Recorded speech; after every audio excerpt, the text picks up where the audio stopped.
can that wife that's going to potentially get sued transfer everything over to the husband and just say, I don't own anything, you can come after me all you want? So the short answer is yes, they can do it, of course. You can transfer anything you want. Whether they'll get away with it is a different story. Hey everybody, it's Hussein Kabani, your favorite broker. Today I decided to change things up a little bit. If you guys have been following my stories and obviously following the market, there is a lot of changes, and with changes comes different situations and obstacles. So I've been spending a bunch of my time talking to various different lawyers lately, and litigation lawyers in fact. So I have this amazing colleague of mine, Gathya. Am I saying that right? Yes. Awesome. Basically she's been nice enough to come out and spend some time with us and kind of go over some of these things, because I know there's a lot of questions out there and people are asking, you know, what happens when a transaction doesn't come through? But before we get there, I want to start by asking, what is a litigation lawyer? That's a good question, because even when my friends and family ask me what I do, they don't understand. Yeah. But basically, litigation is anything where the parties are not getting along. So it doesn't always have to be a court. It doesn't always have to get to the point where you're in court. Right. But as soon as it gets a little friction between the parties, we get involved. So for example, if at our firm, if a real estate transaction we can tell is sort of going sideways, I will step in, A, to either get everyone back on track, or B, if required, go the route of court. But in a summary, it's really just when parties stop getting along, we get involved. Right. Yeah. Okay, cool. And I guess in this market right now, you guys must be having a lot of people reaching out to you guys. Yep. Yeah. I think every second call I get is a client saying, hey, my buyer is trying to walk away from the deal, or they are a buyer saying, hey, my appraisal came in short, I don't have enough money, what can I do? Are you finding this happening like closer to the closing, and this is like situations that need to be acted on immediately, or do you get a lot of lead time on trying to sort these things out? I think a lot of the times they try their absolute best before they come to me, so it is unfortunately fairly short notice. Say for example, you know, we're at a week before closing, or even sometimes it's the day before closing, and clients are kind of like, you know, throwing in the hat and saying, okay, yeah, I can't get financing, so I need to determine what my next steps are. Yeah. Okay, so the question, one of the questions that we actually did receive was this, okay? So when they're doing a purchase agreement, okay, with the resale, so they're gonna basically offer a deposit with that. And that deposit is held usually by the real estate trust account. Mm-hmm. What happens to that deposit if somebody doesn't actually close? Because there's so many different things that I'm hearing right now, and people are like, oh no, like, you know, they're gonna have to give us our deposit back, or there's a way to kind of fight for it. What kind of ends up happening with this deposit? So upon a breach by a buyer, the deposit is forfeited to the seller.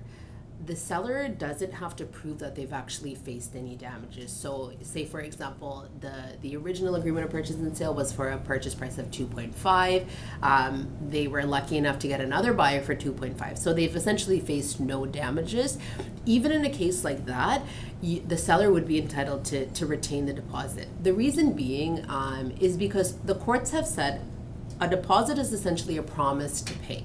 So as a result of, you know, entering into agreement of purchase and sale with the seller stopped accepting other offers, they took the property off the market, you know, they got their ducks in a row to close with you. So your failure to close, you've broken that promise. So as a result, that deposit should be with the seller. Right. It isn't an automatic process, because a brokerage won't release funds, I'm sure, as you know, without court order, mutual release, or the transaction completing. So because of that, it's not that, you know, the brokerage can just release it. It is a process, but it is a process where there's never 100% in litigation, but it is very likely that you will get that deposit at that point. Right. So basically, I guess one of the terms I've learned recently is deposit forfeiture. And I guess that kind of means is that when you do decide, kind of what you said as well, when you decide, or the buyer decides like, I can't close this transaction, more or less that deposit is going to be gone, and it's almost a guarantee. Yeah. And what would you say is a reason why someone may not get that deposit? So the instance where someone won't get that deposit, and again, obviously we're at that point where they've breached. Like, we're not denying that there's been a breach at this point. So if there's been a breach, the only time that a court will say, no, seller, you're not entitled to the deposit, is if the deposit is what we call unconscionable. And by unconscionable, we mean, it's significantly more than a regular deposit. So say, for example, a house, the purchase price was $2 million and the deposit's $500,000. A 25% deposit is a lot. So the courts can say, this is unconscionable. It's not fair that you get to keep 25% of the purchase price. So they'll say, no, seller, you're not entitled to that. As a seller, you can obviously ask for what is a reasonable amount of deposit, but off the bat, the courts will find that it is unconscionable. How would they determine what is reasonable? Because rule of thumb that we have in our transactions is 5%. Is that kind of what they look at? Yeah, so it is industry standard. Okay. So for example, if you fall within, as you said, 5%, but even if it's a little bit higher, the court's not going to say no. It is so long as it's somewhat reasonable, the courts will say it's not unconscionable. So it's not that they won't get the deposit, they just may not get all of it if that deposit was really high. But in a nutshell, other than that, like, that deposit is gone. Like, there's no two ways about it. So we always say, like, you're just prolonging the inevitable. Either you can agree to release it as a buyer, and sometimes that helps the seller, because obviously the seller's feeling their own pain. So releasing it amicably sometimes helps. But if you don't, you really are just prolonging it, because it is a fairly straightforward court process to get it released. So it will happen. You're just buying yourself some time, essentially. Okay, cool. So also, like, if a deal goes south like this and they're not able to close, obviously you have that deposit, but I'm kind of involved with a couple of different things right now too, or I'm hearing about a couple of different things where the damages would actually exceed what the deposit is. So I guess my question to that would be is this: if somebody had to go and resell a property, okay, so we've sold this property for $2 million now, and what ends up happening is that this buyer definitely is saying, I'm not closing, I can't close, don't have the means to close, so I got to put the property back on the market. My question is, do I have to put the property back on the market to prove like what the offers were at that time? Can I just sell it to somebody else? How long should I wait? Like, is there some kind of a thing to kind of make sure that you have enough evidence when you do go to court to say, hey, this was the fair market value, I did whatever I could do, and this is what it is? So as a seller, when there is a breach by a buyer, you have a duty to what we call mitigate. So that means you have to minimize your damages as much as you can. The decision of when you list and if you should list right away, or maybe you should wait a week to list, that is all decision making that you would have to make based on, again, something like the market. So if you find that the market is still dropping, maybe it's not a good idea to list today, because if you're going to list today, you're going to get, on a 2 million, maybe you get 1.8, but if you wait a month and relist, maybe you'll get 1.9. So it is unfortunately something that you kind of, and your real estate agent, I assume, will be able to help with that, is to determine, when is the best time to relist. A lot of the times people just, practically speaking, the house is already emptied. Sometimes it's even staged, so it makes sense to relist right away, to see what the market is like. With respect to getting other offers, you did mention making sure the price is right. Again, you're not here as a seller to get more money from the buyer when you can just get it from a new buyer anyway. So it's not in the interest of anyone for you to undersell this property.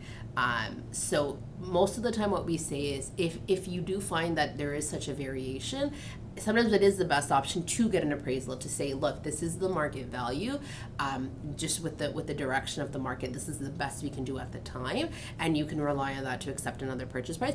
Or what you can do, even if you don't want to go as far as getting an appraisal, is you just see the other offers you got. So if you see every other offer is in the realm of 1.7 and you have an offer for 1.8, you know that your offer is good compared to what the market is. Yeah. So those are the two ways around that. The one thing with mitigation is it's not a perfect science. Right. The court is not going to look and say, oh, you could have sold for 1.72, you only sold for 1.7.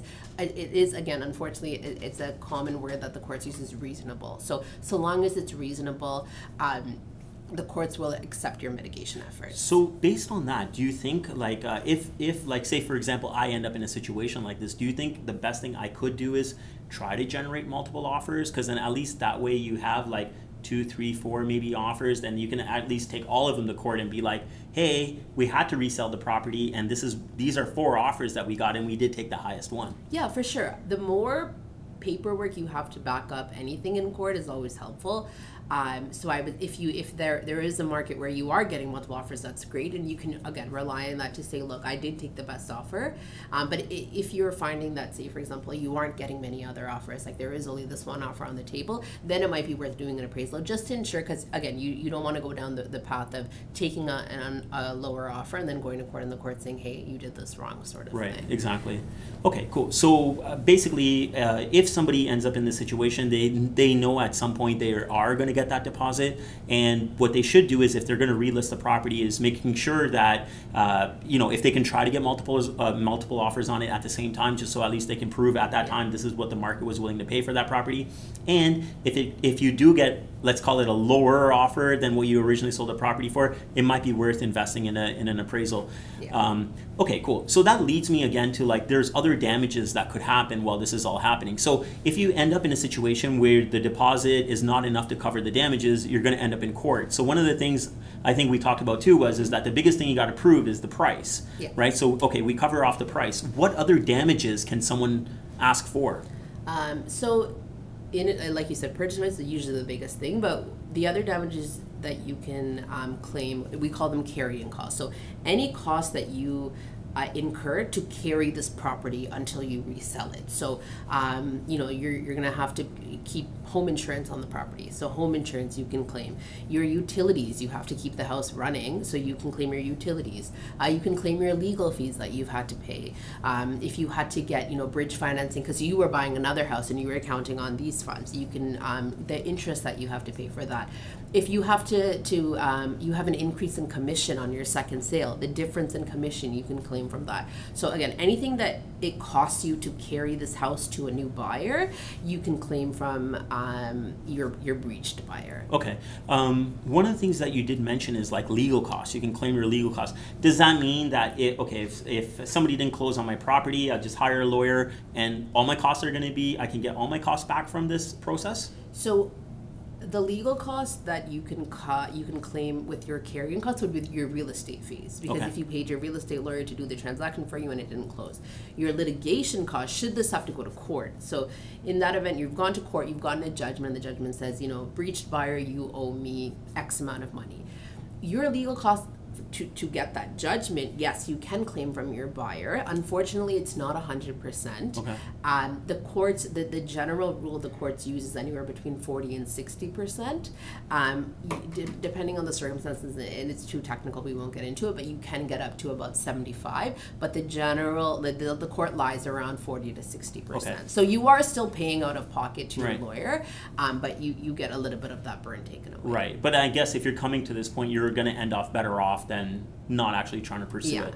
Can you claim stress? Like, I got so stressed out about this whole thing and my kid's not eating for a week and, can you say, like... The amount of times I get that question, but it's very rare. Okay. This is a contract, it's a contractual dispute, so it's hard to prove damages such as stress. I haven't seen it in the context of a real estate breach, so my answer would be very unlikely. Very unlikely. Yeah. Okay, cool. How long will it take to go through this process? So we have a house, buyers bailed on us, we're going to resell the property, we've resold it. What do we do now? So from a practical point of view, settlement is always a really good option, just because you are getting paid. You're not chasing anyone to get payment. It's on time. You don't have to go through this whole headache.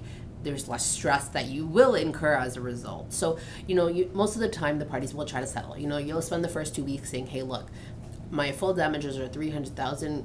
Give me $250,000. We can both walk away. No issues. We'll sign a mutual release. Move on. If after that time, it's just sometimes the buyers just don't have money. It's not about they don't want to reach a settlement. Sometimes they just don't have money, or maybe they're unfortunately getting poor advice and they think that they're going to win this if you go to court. So say now we've started the court process. So you start with what's called a statement of claim. Your statement of claim outlines all the damages that you're claiming as a result and what happened, etc. I agree with the representation that court is a long process. It is very long, it's stressful, it's unfortunately somewhat slow. But the one thing with real estate breaches, which is not common to a lot of other matters, is there's a process called summary judgment that a lot of lawyers use for real estate breaches. So when you're bringing a summary judgment motion, it is in the form of a motion. A motion is essentially just a mini trial. You're basically telling the court, look, we're not dealing with the issue of liability. Everyone knows they breached. I know, you know, they know, their lawyers know, everyone knows they breached. Now we're just dealing with how much money they owe me as a result of that. So, sorry to interrupt, but so basically when you end up at that point, there's no decision to make, was a buyer right in this whole situation? Usually, most of the time, that's not the case. Most of They're the time, wrong. yeah. And everybody knows. Yeah, especially in the market right now where it is appraisal issues. Like barring there being a financing condition, which very likely there isn't, it's a breach. So again, no one's fighting over who was in the wrong. Everyone knows that the buyer didn't close, they have breached the agreement. So now it's just a point of proving your damages. So because of that, you don't need to go through the whole litigation process of examination for discoveries, trial, and all of that. You can do what's called a summary judgment motion. Summary judgment motions usually happen on the conservative side, I would say between 9 months to a year. It can be a lot faster depending on the city that you're in, because every court, just like for example, Toronto's a very busy court, but Toronto also has a lot of streamlined processes. So although it is the busiest court, it's not as slow as you might think. A court like Brampton, unfortunately, they're the second busiest. They don't have as many streamlined processes, so something there could take a lot longer. So it really just depends also on the court location. But yeah, so breaches don't take as long as people would think to go through the court process. It is, of course, still 9 months to a year is still a long time to wait. But it's usually done faster than most court matters. So how is it that sometimes I hear, even right now, that, there's court cases from 2017 that are still going on right now? Are they just because they're a lot more complicated, or is just we're not hearing the right thing here? So it's twofold. So for example, I've had matters from 2017. I just settled my last one in March. It's quite a long time. Like 5 years. But the reason for that was because we were trying to settle. So we understood that my client was a buyer, there was no getting around this. So we were looking to settle. So we were going back and forth for such a long time, which is why it took so long. The other reason why it might seem like it's long is because the breaches happened in 2017, but you don't have to start a claim right away. So a lot of as I saw this more with builders were starting claims in like 2018, like the latter half of 2018, and sometimes even early into 2019. So technically the case hasn't started since then, so you're running the clock from that. Right.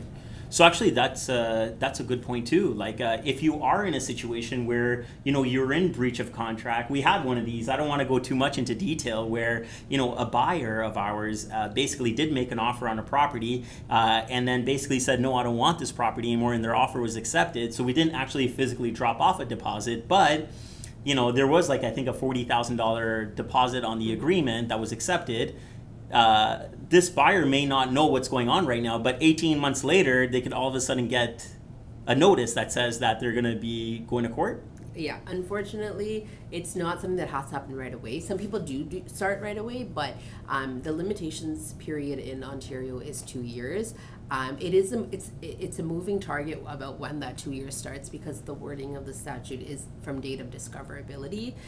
To be on the safe side, what I tell clients is from the day that the closing date was supposed to be, start counting from there. Just because you just to be on the safe side, and you don't want your matter ever to be thrown out on a technical issue.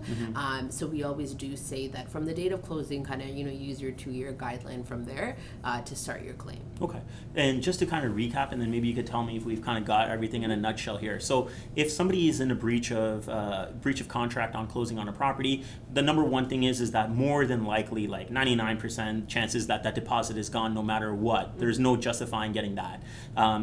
The seller likely has an option to go to court to get the rest of the damages.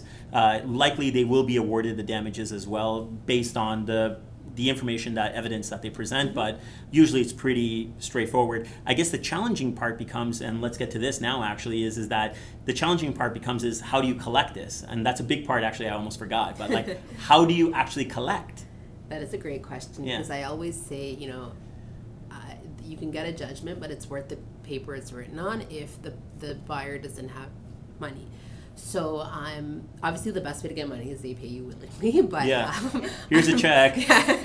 Unfortunately, if you're at the point where you're in court, very likely that's not happening. So there's, I would say, 3 main mechanisms to collecting your judgment. So the court offers a process called a creditor-debtor examination. So once you have a judgment, you can schedule this. It's not in front of a judge, but it is a process under oath, and you basically ask the buyer as many questions as you can think of. Where do you live? How many properties do you own? Where do you work? What's your salary? Where do you bank? Like how much money do you have in your accounts? Do you have any property anywhere else? Like all these questions you can ask them to find out where you can collect from. That's the point of this examination. So that would happen after the judgment. That would happen after. And if they're like, we don't have money.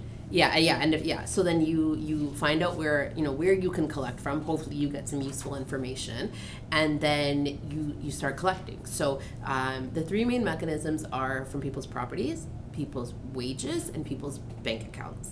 So how property works is you register what's called a writ of seizure. Okay. And it's a misconception. It doesn't attach to the property. It's not a lien. It's not like a mortgage or a lien, but it attaches to their name. So the first thing it does is it hits their credit score. Okay.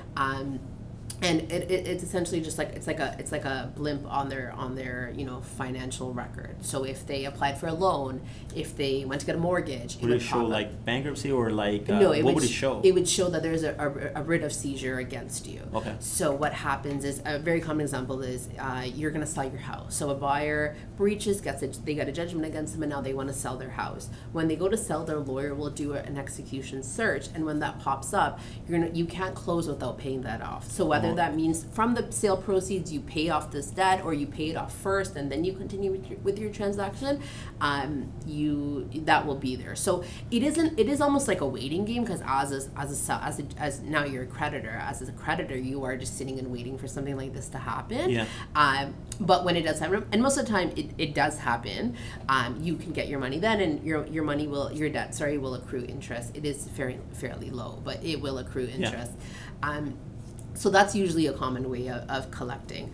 The second way is you can garnish someone's wages. So the Act allows you to garnish 20%. There are restrictions, and you can't garnish like pension, stuff like that. ODSB, I believe you also can't garnish, but you can garnish up to 20%. So that's the same thing. It's a slow game, unfortunately, but you will get there. So how it works is you give notice directly to their employer, and the employer makes the payment. So it's not like it has to come through the debtor. So that you can collect from there. And then your third option is garnishing bank accounts. So again, during this examination, you would ask them like, hey, bank, where do you bank, like account number, like as much detail as you can get. And then same thing, you just go straight to the bank and say, look, I have they're a debtor to me, whatever money they have in this account, like I want to give it to me. And the thing with when you garnish is like it's an obligation. Like they can't, like the employer can't be like, no, I don't want to pay you. Like they have to. It's an obligation. Same with when you go into the bank. Yeah. Same with the bank. It's an obligation, so they have to pay you. So those are, I would say, the 3 main collection avenues. I'll be very honest, it is a slow process. That's why litigation is always meant to be a last option. Right. If you can't resolve it within yourselves, that's what it is, right? It's a judge making a decision for you. Yeah. So it is unfortunately a slow process, but there is mechanisms out there for you to collect. Right. So this leads me to ask another question, which is, if that buyer currently owns property, can they force their hand in selling that property to get their money? So you can direct the sheriff's office, which I know sounds so odd because everyone thinks sheriff, not something we have here, but you can direct the sheriff's office to seize the property. It is a timely process, and of course there's fees involved. So it is a calculation you're doing, because if there's not enough equity to pay the sheriff and you, then it's not worth it, sort of thing. But that is an option, yes. So they can. Yeah.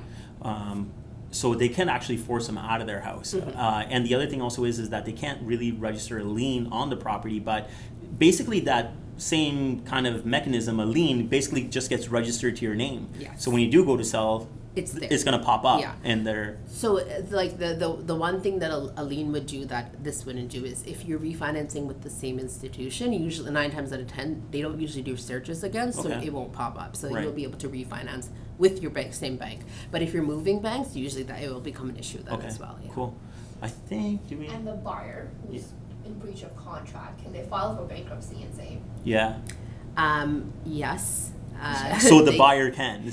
A buyer can file for bankruptcy. The unfortunate part is when you file for bankruptcy, your debts are essentially, in the nicest way, washed away. Mm-hmm. So if this is a debt at the time that you file for bankruptcy, then this also gets washed away. What ends up happening is you just become one of, unfortunately, many creditors in most instances, because filing for bankruptcy is a big decision. Yes. It's like, just because you have this one debt, very likely you're not going to do it. But if it's just like the straw that broke the camel's back. Yeah. And you decide to file for bankruptcy, you are one of usually many creditors. So you just it's almost like a bidding process with the trustee, and you get cents on the dollar of your debt. Wow. That's the most unfortunate part, because it's a legal process. So it's not that you can in 10 years be like, oh yeah, you have money now, like give me your money, because it really just gets washed away. So a lot of the conversation we've been having is that how can a seller kind of go back to a buyer and make things right? But at the same time, it sounds like here now that the seller actually has to do some homework as well, to like make sure that the decisions that they're making, whether they if they're hard-headed, like I run across some people that are very hard-headed. I'm not settling, they owe me this money, I want my money. Do you know what I mean? But at the same time, you got to look at it the other end and say, realistically, how are they going to pay me this money? Do they have the money to pay? Yeah, for sure. Because most of the time, the reason why they're even in the situation having to walk away is because they don't have enough money. Yeah. So it is, what I tell my clients is, it's less of a legal avenue that you're taking and more of a practical avenue. So you look at I always tell them, crunch the numbers. What makes sense? So say, for example, they're asking for an abatement in the purchase price. So they're saying, appraisal came in at 1.8. We're supposed to buy for 2. Well, let's sit in the middle and go 1.9. So I say, okay, your loss there is $100,000, which is a lot of money. Don't get me wrong. But you run that number of you now reselling, potentially getting even less than 1.8. and your carrying costs, all of that, and now starting this litigation, going through, let's say, a year of litigation, of the time, the effort, the headache, the money, to potentially collect that difference. So you have to make, as a seller, it's very unfortunate, and legally is a different issue versus practically. You have to make that determination and say, hey, look, is it worth it for me to take a $50K hit if that means that we all walk away, no issues, and we can move on with our lives? And maybe it makes sense to even take that $50K, because if you go through this whole process, you might get zero. Yeah. Oh, for sure. So just because you are in the right doesn't mean you're going to be compensated for that. Sometimes you might even lose because you still have to pay your lawyer. That is a good point, actually. That is a good point. So whether your judgment's worth the paper it's written on. If you can't collect on that, you're still gonna have to pay your lawyer something. I'm sure your lawyer will be sympathetic, but you'll still have to pay them something. And now you have a piece of paper 1 year later, and nothing's happened. Yeah. So it is something, like, I think a lot of people are quick to want to run to court, but as a lawyer, as a litigation lawyer, I still strongly suggest that, try to reach a resolution. And then, of course, if one's not happening, that's the point of court. There's an avenue there. But in an instance where it's a breach, especially when the issue is appraisal, it's always best to try to work some sort of resolution out. So like, if they are caught, if the buyer is caught in all of this stuff over here, say, for example, we learned about a different kind of thing. So the offer is accepted only in the wife's name.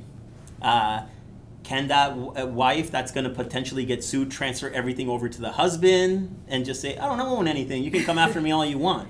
So the short answer is yes, they can do it, of course. You can transfer anything you want. Whether they'll get away with it is a different story. So there's an act in Ontario called the Fraudulent Conveyances Act.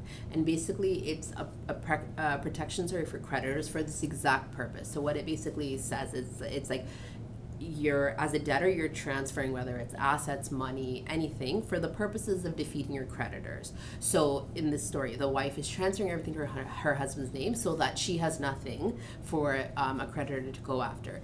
If a creditor can prove that, and one of the biggest ways to prove that is if you can show that they are somewhat related, whether it's related through marriage, whether it's very good friends, they call it arm's length parties. But if you can prove that, if it's for a very zero to nominal consideration, that's another, they call it a badge of fraud. So if you can demonstrate that these badges of fraud exist, and like in the timeline, like you got served with a statement of claim, and then a month later you transfer, like it all looks, it's fishy. So if as a creditor you can can show that, you can get the court to kind of do an accounting, like a tracing of the funds, and sometimes they'll even like reverse the transaction essentially. No way. Yeah. Okay. So it is obviously an extreme form Yeah. of relief, but yeah, you can ask the court to do that on the basis that the sole reason why they did it was to hide their assets from you as a creditor. Okay, so they really can't. Yeah. They really can't get away with it. It is a process, but it is an avenue available to people. Right. Yeah. Okay. In your opinion, like, I mean, you're seeing a lot more of this happen right now. So in your opinion, or do you think that there's anything that could be done to kind of avoid situations like this? I think that it's hard because of the state of the market.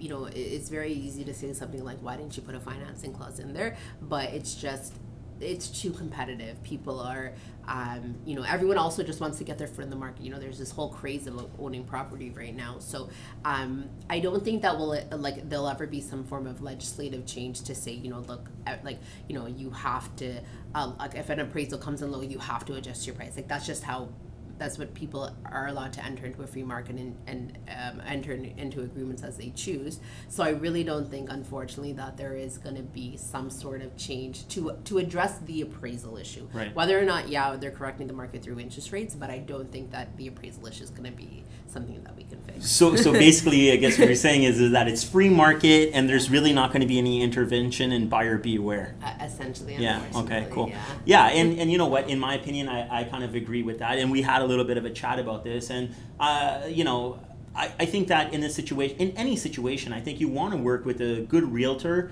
that can actually show you what the property is really worth, right? You know, in several instances where I've actually hosted multiple offers on one of my listings, I really look at the highest offer and I'm like, are you kidding me? Like, did you look at the comparable sales? Because this doesn't make any sense. Like, why would you offer so much money? Yeah. And, you know, I hate to say it, but sometimes somebody's looking for a quick check. And even to agents, I'm going to say this. If I'm not saying people are doing this, but if this is someone's intention, remember one thing, the deal actually has to close for you to get paid on it. So you can win all the offers you want to win, but if it doesn't close, you're not going to get paid. And even as a selling agent, okay, I'm not saying I'm perfect. I've been caught in situations myself, but the thing is that if I decide to, like, or if I advise my client, hey, this is a good offer to accept and you should take this offer, and I really haven't done any of my due diligence, I'm actually creating a lot of problems for myself because, you know, my client is going to be pissed off with me and I'm going to probably have to go and resell this property. And at the same time, I'm going to put them through a world of trouble at the same time. So, you know, I think the agents, I don't want to say have a lot to do with this, but they really should be doing their due diligence and especially advising their clients correctly in market where the markets are really changing. And granted, right now comparables are so hard to kind of come up with, and even for me, like you know, I'm using so many different kind of tools right now, and I haven't been a huge fan of paying for like all these different impact reports, because at a certain point, like even as an agent, I want to back myself up, okay? So what I even do sometimes is like, I want to back up myself and prove that I've showed my clients, and this is a good tip I think for other agents out there, is that, you know, I would even send the comparable sales that I've talked to my clients about and get them to initial the price that they see. I think that's a very cool thing, right? Because you acknowledge that I have shown you and you acknowledge what that price is. And also, I wasn't going to mention this, but for other agents out there, like look up Form 127, okay? Like look it up and learn how to use a Form 127. I won't get into this in this video, but there are things that I think agents can do to try to help their clients. And now, of course, there are situations that completely get out of hand and it kind of happens, so there's not a whole lot we can do. I agree. But yeah, so I hope that you guys enjoy this. And Gathya, how can people get a hold of you? So I work at Nava Wilson LLP. We are a firm in Scarborough. We're right by Markman 401. You can Google us. We are on social media, or you can just give us a call at the office, and one of us can definitely help you out. And we're going to tag the heck out of them everywhere too, so you guys can reach out to them. They've actually been so helpful with a lot of the issues that have come up, and I really appreciate your firm's time, because like a lot of the conversations we have, like there's no real compensation coming to you guys, and sometimes I feel bad and I'm stuck in a situation, but these guys have actually been awesome in helping me with a lot of different situations I run into, and they respond really quickly. So I'm very happy, and I really appreciate your time. Thank you. All right, guys, I really hope you guys enjoyed this video. I I think that there's a lot of cool information out in here, and feel free to reach out to either one of us, okay? So we know a lot of people out there in the market are going through something right now, so if you guys have questions, we don't mind really spending a little bit of time and giving you our 2 cents. What I need you guys to do is, I need you to like this video, I need you to share it, and please subscribe to our YouTube channel so you'll see all this awesome content that we're putting out there. Until next time, remember one thing, get Cabani, get sold. Sell it, sell it, sell it, sell it, sold. Sell it, sell it, sell it, sell it, sold. Sell it, sell it, sell it, sell it, sold. Sell it, sell it, sell it, sell it, sold.